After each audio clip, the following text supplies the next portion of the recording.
जी नहमदहू व नसल्ली अला रसूलिहिल करीम अम्मा बाद फ़ऊज़ बिल्लाहि मिनश शैतानिर रजीम बिस्मिल्लाहिर रहमानिर रहीम। उम्मीद करता हूँ तमाम दोस्त अहबाब, मेरी बहन भाई, मेरे बच्चे तमाम ठीक होंगे। 5-7 मिनट लेट हो गया था, कराची से कोई मेहमान थे, इमरजेंसी थी, कॉलर लगा हुआ था तो इसलिए ज़रा लेट हो गया। अब कोशिश करूँगा इंशाअल्लाह बिफज़लिल्लाह बात कंटिन्यू करूँ, आपके सामने जो जो मामलात हैं वो आप लोगों के सामने रखूँ।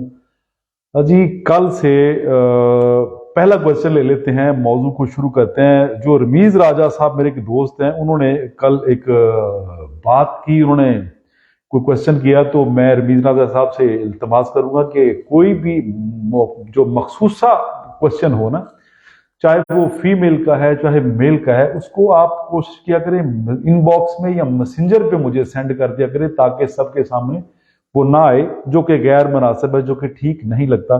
तो मेरी इल्तिजा है कि आप कोशिश किया करें, जो आपका सीक्रेट मैसेज हो वो कोशिश करें वो आप ना मुझे मैसेंजर पे फॉलो कर लिया करें। मैं कोशिश किया करूंगा इंशाअल्लाह बिफज़लिल्लाह आप लोगों से पूरा तावन करूं। तो सबसे पहला क्वेश्चन करते हैं आज का, आतिफ गुजरा वाले से। कहते हैं कि रात सोते वक्त मिर्चों वाले डकार आते हैं। जवाब डार साहब वालेकुम अस्सलाम वरहमतुल्लाह बरकातुहू। वो कहते हैं जी मिर्चों वाले डकार आते हैं रात सोते वक्त, तो आसान सा मामला है मेरे भाई।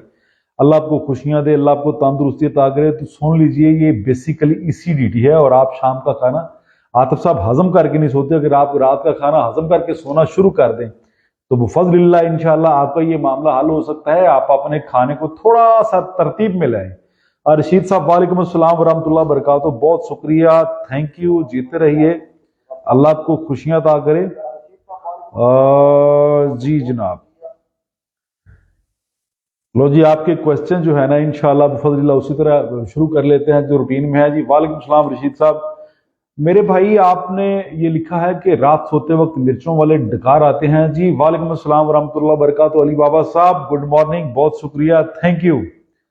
जी अपने मैदे को अगर ठीक करना है ना तो उसमें आपको नेचुरल प्रोसेस की तरफ आना पड़ेगा। आतिफ साहब बात यह है कि आप जब रात का खाना खाते हैं या सुबह का नाश्ता करते हैं या दोपहर का खाना खाते हैं तो आपको चाहिए उसको हजम करें। अगर आप खाना हजम नहीं ना करते, ये दरवाजा बंद करिए सर, तवज्जो कर लीजिए मेरे पास बैठ के। अगर आप खाना हजम नहीं करते तो तजाबियत बढ़ेगी, और मीठी चीजें खाने से, ठंडी चीजें खाने से तजाबियत जो है ना और ज्यादा बढ़ना शुरू हो जाती है। तो मेरा आपको मशवरा है कि जब दोपहर का खाना या शाम का खाना आप खाते हैं या सुबह का नाश्ता करते हैं तो उसमें एक तो परहेजी खाना है। परहेजी खाना तो क्या बात है, नबी अलैहिस्सलाम की सुन्नत है, इलाज से भी बेहतर है। पर आप परहेज करने से भी बेहतर यह है कि आप खाना खा के उसको हजम करने की कोशिश करें। जब आप खाने को हजम करेंगे ना, ये मैं आपको बावसूख जरिए से कह सकता हूं कि आप ठीक हो सकते हैं, तंदुरुस्त हो सकते हैं, आपको किसी किस्म के मसाइल नहीं बन सकते।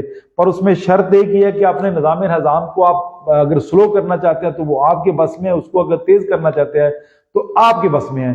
कोशिश करिए कि उसको, उस प्रोसेस को तेज करिए ताकि आपका खाना फौरी हजम हो जाए। जी राणा इरफान साहब वालेकुम अस्सलाम वरहमतुल्लाह बरकातुहू। जहीर तनौली साहब वालेकुम अस्सलाम वरहमतुल्लाह बरकातुहू, बहुत शुक्रिया आप लोगों की मोहब्बतों का, दोस्तों का बहुत शुक्रिया। जी अभी आप क्वेश्चन सामने लेके आइए, मैं कोशिश करता हूं इंशाल्लाह तमाम क्वेश्चन के ना आपको इंशाल्लाह आंसर देता जाऊं और बात चलती जाए आगे तक।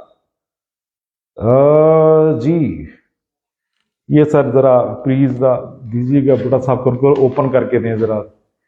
जी चौधरी मून जट साहब वालेकुम अस्सलाम वरहमतुल्लाह बरकातुहू, बहुत शुक्रिया, बहुत मेहरबानी, मोहब्बतों का बहुत शुक्रिया।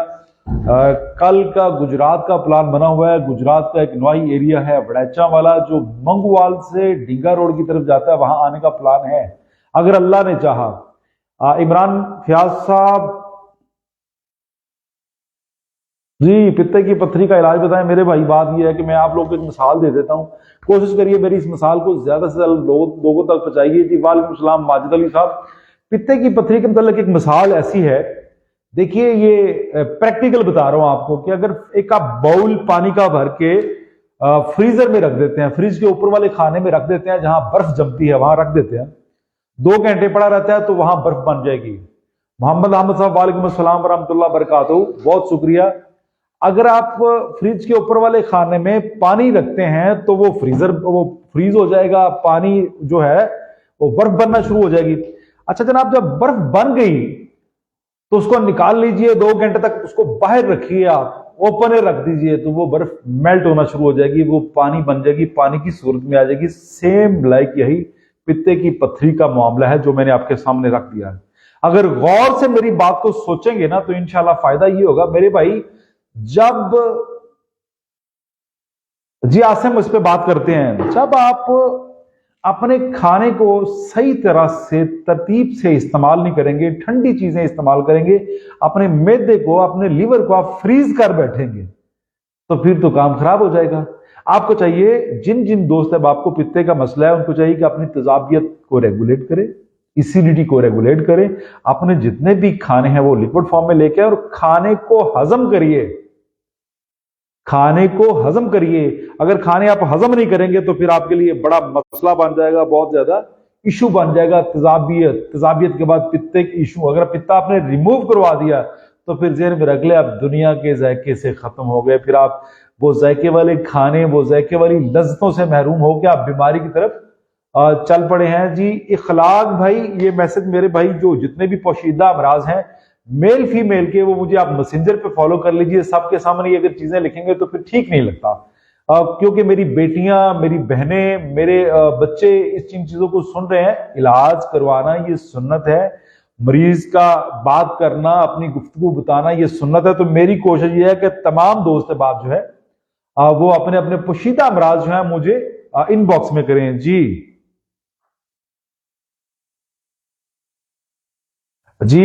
एक सफियान अली साहब कह रहे हैं कि जिंदगी हर्बल टॉनिक का इस्तेमाल करने से मेरा मैदे का प्रॉब्लम ठीक नहीं हुआ। तो मेरे भाई मैं आपको ये नहीं कह सकता कि आपने गलत किया है या आपने सही इस्तेमाल नहीं किया, पर मैं उसमें चंद चीजें आपको ऐड कर देता हूं। मुझे 100 में से 1 से 2 कंप्लेनें आई हैं। देखिए मेरे भाई, कुछ लोगों के मसाइल जो हैं वो इस तरह के, उनका परहेज का मामला ठीक नहीं, कुछ लोगों के खाने होटल के चल रहे हैं, उस वजह से भी काफी सारे मामला जो है ना वो सामने आ जाते हैं। तो मेरे भाई शोरबे वाले खाने शुरू कर दीजिए आप 0300 पे, ठीक आधे घंटे बाद फोन करिएगा, इंशाल्लाह बफज़लिल्लाह मैं आपसे खुद बात करूंगा और तफसीलन आपसे गुफ्तगू करके आपको पूरा गाइड करूंगा ताकि आपको फायदा हो। बाकी अगर किसी दोस्त को फायदा नहीं होता तो वो हक रखता है कि हमसे पैसे वगैरह अपने वापस तलब कर ले और हम देने के लिए इंशाल्लाह हाजिर हैं। जी देखिए, पेट खराब ही तब होता है जब मैदा खराब हो जाता है। मैदा, अंतड़ियां और खुराक की जो नाली है जिसको आप फूड पाइप कहते हैं, इनका जितना भी सारा मामला है ये सब के सब एक जैसा है। अगर खुराक की नाली में फॉल्ट होगा तो मैदे में आ जाएगा, मैदे का फॉल्ट होगा तो ऑटोमेटिकली आपकी अंतड़ियां खराब हो जाएंगी। लिहाजा इन सब का एक ही सिस्टम है। तो ठंड से जनाब मैदा खराब होता है, सर्दी से मैदा खराब होता है, गर्मी से मैदा खराब नहीं होता। सफर के दौरान उल्टी का कोई इलाज बता दीजिए। देखिए जी, इसमें हफाजत है कि हफाजत आप करिए कि आप जब सफर पे आपने रवाना होना तो आप खाना मत खाइए। ये अबू फहद बात कर रहे हैं। अबू फहद ऐसा है कि आप कोशिश करिए कि अपनी मंजिल पे पहुंच के खाना खा लीजिए और कोशिश करिए माल्टा जो है, फ्लूटर जो है, इसको साथ रखिए, या लींबू जो है इसको साथ रखिए, इसको सूंघते रहा करें, सूंघने से क्या नहीं आएगी। बाकी खाने का थोड़ा सा बंदोबस्त कर ले, या एक छोटा सा फार्मूला आपके सामने रख देता हूं, बना के घर रख लीजिए, इंशाअल्लाह बफज़लिल्लाह अबू फहद आपके ये काम आ जाएगा। इसमें फिलफिल दराज है, सुंड है और नमक स्याह है। फिलफिल दराज को पिपल भी कहा जाता है, सुंड यानी खुश्क अदरक है और नमक स्याह है। तीनों को रख लीजिए, चूर्ण बना लीजिए, थोड़ा थोड़ा शहादत की उंगली से चाटते रहा करें, इंशाल्लाह सफर में उल्टी या कै का मामला नहीं होगा। चौधरी मून जट साहब, इंशाल्लाह आपका क्वेश्चन देखते हैं। इंशाल्लाह बफज़लिल्लाह आपका क्वेश्चन थोड़ा सा लंबा है, अगर मुख्तसर होगा तो मैं पढ़ के फौरी जवाब दे देता हूं। जी फम मैदा का इलाज बता देते हैं। खान जफर खान, जिन दोस्तों के मैं जवाब नहीं दे रहा उसका मकसद ये नहीं कि मैं उनको छोड़ दूंगा, नहीं। खान बाबा, वालेकुम अस्सलाम वरहमतुल्लाह बरकातहू। मैं कोशिश करूंगा इन सब दोस्तों के जवाब दूं। अब ये जो क्वेश्चन है लिखा है फम मैदा यानी स्टमिक एल्बो। अब सबको ये तो नहीं पता फम मैदा क्या है। ये खुराक की नाली का जहां एंड होता है, जहां ये पसलियों की कर्व है और सेंटर पॉइंट जो है ये फम मैदा है, जहां पे खुराक की नाली का एंड, फूड पाइप का एंड होता है और स्टमिक स्टार्ट होता है, जहां पे ये पसलियों का एंड होता है। यहां पे करके जो कॉर्नर है इसको आप फम मैदा भी कहते हैं, स्टमिक एल्बो भी कहते हैं, और पंजाबी में कहते हैं कि कौडी की जगह है, कौडी गिर जाना। जी शहजाद साहब वालेकुम अस्सलाम वरहमतुल्लाह बरकातहू, बहुत शुक्रिया, बहुत मेहरबानी। जी जवेद साहब,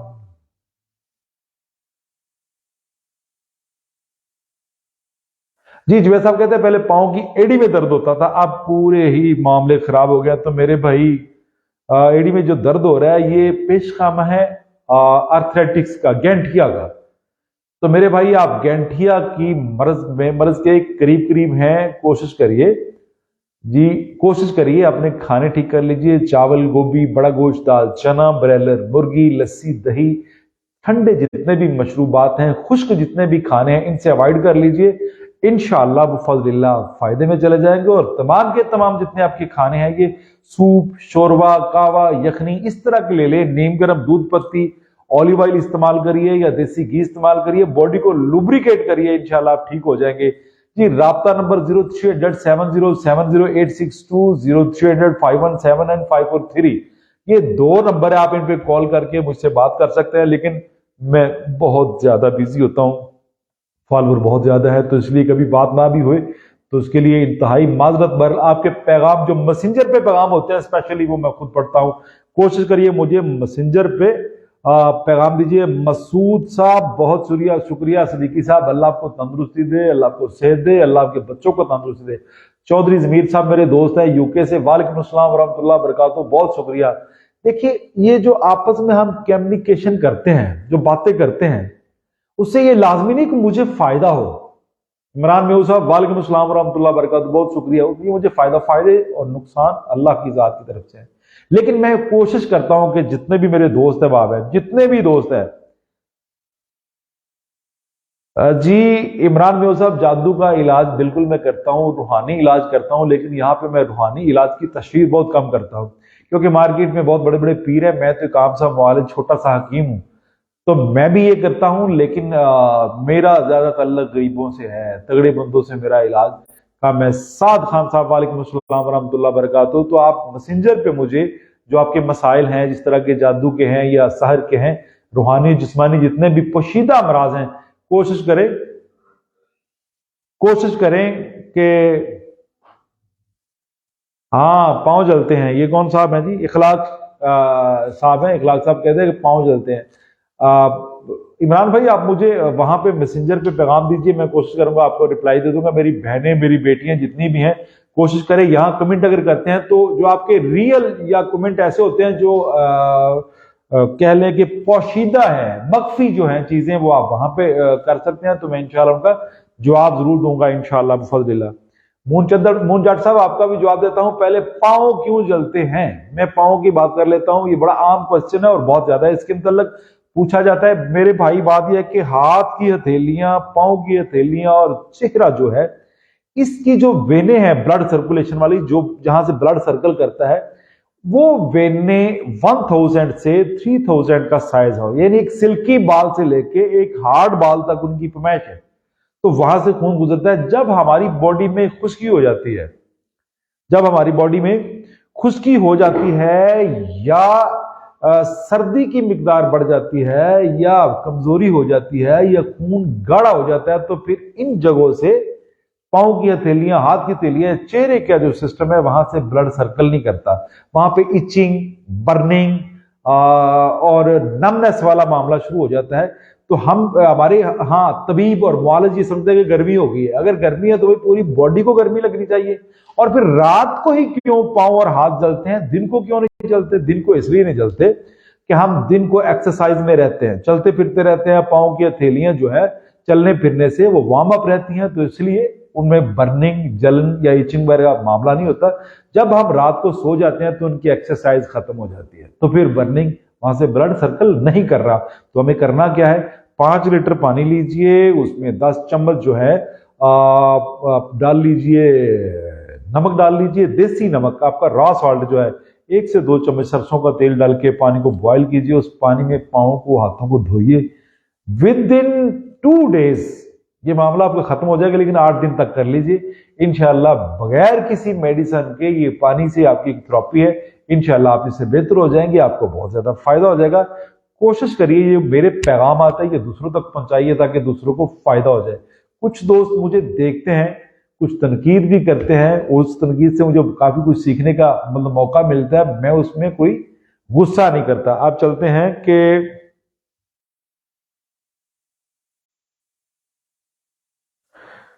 जी फिशर का इलाज मेरे भाई ऐसा है कि जो कुछ आम से मामले हैं ना वो मैं यहाँ पे डिस्कस कर लेता हूँ। जो जो पोशीदा और गंभीर मामले हैं वो यहाँ पे डिस्कस नहीं होते। आप इस तरह करिए कि तमाम के तमाम दोस्त अपने अपने मैसेज इसमें लिखते जाइए, मैं आपके मैसेज इसके सेशन के बाद पढ़ूंगा। काफी सारा रश है, जुमेरात है, रूहानी और जिस्मानी काफी सारे मरीज आते हैं। आप मुझे अपने मैसेज कीजिए, मैं कोशिश करूंगा इंशाल्लाह थोड़ी देर उन मैसेज को रीड करके आपको रिप्लाई दूंगा। और कल सेम इंशाल्लाह 11 बजे मैं जहां भी हुआ, अगर अल्लाह ने चाहा इंशाल्लाह मैं 11 बजे पाबंदी से कोशिश किया रहूंगा आप लोग के जो पुराने कल वाले मसाइल हैं वो सुन के सुबह इंशाल्लाह आपसे डिस्कस करूं, और नए जो आपके क्वेश्चन है जो जो मुझसे हो सका मैं कोशिश करूंगा साथ साथ ये चीजें जो है ना आपके जी सैयद अली साजिद साहब, साजिद अली साहब, सॉरी साजिद अली साहब कहते हैं कि चेहरे का रंग स्याह होना शुरू हो गया है। तो भाई ये पेशकम है खुश्की का, सुदा हम इसको कहते हैं। सुदा खुश्की है, सुफरा गर्मी है, सुदा अस्वद से लिया गया है, काले से। जिस तरह हिजरे अस्वद लिखा जाता है, इस वक्त बेसिकली सुदा जो है ये अरबिक का एक वर्ड है जिसका जो अखज किया गया है अस्वद से, काले से। तो ब्लैकनेस जब आती है तो जेहन में रख ले खुश्की बढ़ रही है, उसमें आपकी स्प्लीन का मसला आ रहा है, और आप हो सकता है आपको पहले टाइफाइड भी रह चुका हो, कब्ज के आवाजात आने शुरू हो गए हो। तो कोशिश करें लुब्रिकेशन वाले खाने खाइए, अपनी मालिश कीजिए, अंदरूनी तौर पे आप शोरबे वाली चीजें शुरू कर लीजिए। इंशाल्लाह सज्जाद अली साहब इंशाल्लाह आपको फायदा होगा अल्लाह के हुक्म से। जी हारिस इंशाल्लाह इंशाल्लाह नेक्स्ट हफ्ते ना कराची आने का प्लान है। जब कराची आया तो कोशिश करूंगा इंशाल्लाह बफज़लिल्लाह तमाम दोस्तों से मिला जाए, अगर अल्लाह ने टाइम दिया, अगर कोई इंशाल्लाह कोई हिम्मत हुई तो। जी कामरान साहब आपका क्वेश्चन मैंने पढ़ लिया है, इंशाल्लाह मैं देख के इसके मतलब कोई ना कोई आपको इंशाल्लाह आंसर दूंगा। तो आज के लिए इतना काफी है, 2-3 क्वेश्चनों के मैं जवाब दे सका, कोशिश करूंगा कल इंशाल्लाह बफज़लिल्लाह। जी बाल जड़ का इलाज, चलिए जी राजा मोहम्मद शफीक साहब है। राजा साहब आपने बाल जड़ का जो इलाज पूछा है मेरे भाई, मैं आपको सिंपल सा, कोशिश करिए मेरे इस पैगाम को दूसरों तक पहुंचाइए, और जो मैं चीजें बताता हूं ना वो बेहतरीन किस्म की मुजर्रब चीजें होती है। मोहम्मद अमीन साहब वालेकुम अस्सलाम रहमतुल्लाह वबरकातुहू। लो राजा साहब सुन लीजिए, जो आप करेले पकाते हैं घर में उनका छिलका खवातीन उतार देती हैं, जो छिलका है करेले का छिलका लेके जो आप फेंक देते हैं, उसी को लेके जितना करेले का छिलका है उतना ही आप उसमें सरसों का तेल डाल के लाइट आग पे उसे बर्न करिए। हल्की आग हो, बिल्कुल हल्की आग, उस पर आप बर्न करना शुरू कर दीजिए।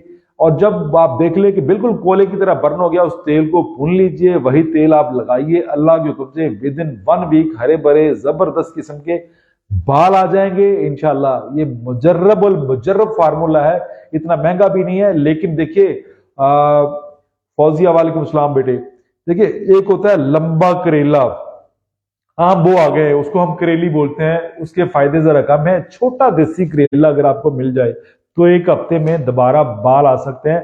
हारिस लाहौरी साहब बहुत शुक्रिया जी। आज का मौजू मैं बंद कर रहा हूं इंतहाई माजरत के साथ, क्योंकि बार बहुत ज्यादा मरीज है तो रश ज्यादा हो रहा है। फिर इंशाल्लाह कल 11 बजे इसी वक्त आप लोग के मसाइल लेके, आप लोग के क्वेश्चन लेके मैं इंशाल्लाह आपके सामने हाजिर हूँ। वमा अलैना इल्लल बलागुल मुबीन। अस्सलामु अलैकुम व रहमतुल्लाहि व बरकातुहू। लास्ट पे आप